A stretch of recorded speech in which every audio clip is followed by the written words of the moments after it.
Yo, Lanceta nga pala, and this is... Lance! Kaya magawa ng turn down yung mga binanggit ko kay Tino. Pero ang daming ebidensya. Kasama pa nga yung batasismo. Kwentong barbero ang yung mga sinabi ko sa video. Kasi para akong kahero. Kasi ang dami kong resibo. Yung kanta kong tumbok, binatan. Wala akong balak manira ng reputasyon. Gusto ko lang magpaalam kasi ayoko lang hayaan. Yung mga sumusubaytay sa akin sa flip top para din na nila ako asahan. Tapos gusto na pang gatasan. Pinasama ko ng kwento na to. Alam kong di sapat ang story kaso yung mga meron ako. Shit!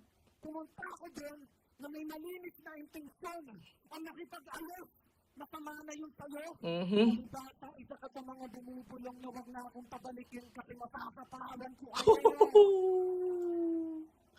Ina, kung totoo man may ganun, no, napaka-whack ng ganun, na parang, come on, bro. Mula kay Sir Francis Magalona, napakalawak ng hip-hop lahat tayo kasya. Diba? Why gatekeep? Why ba't kailangan sulsulan at hindi na pabalikin yan? Kami okay lang, kami nila Akata, nila Aklas. Ba't to si Apex? Talent yan, bro. Diamante yan eh. Hindi naman yan yung yung komedyante lang.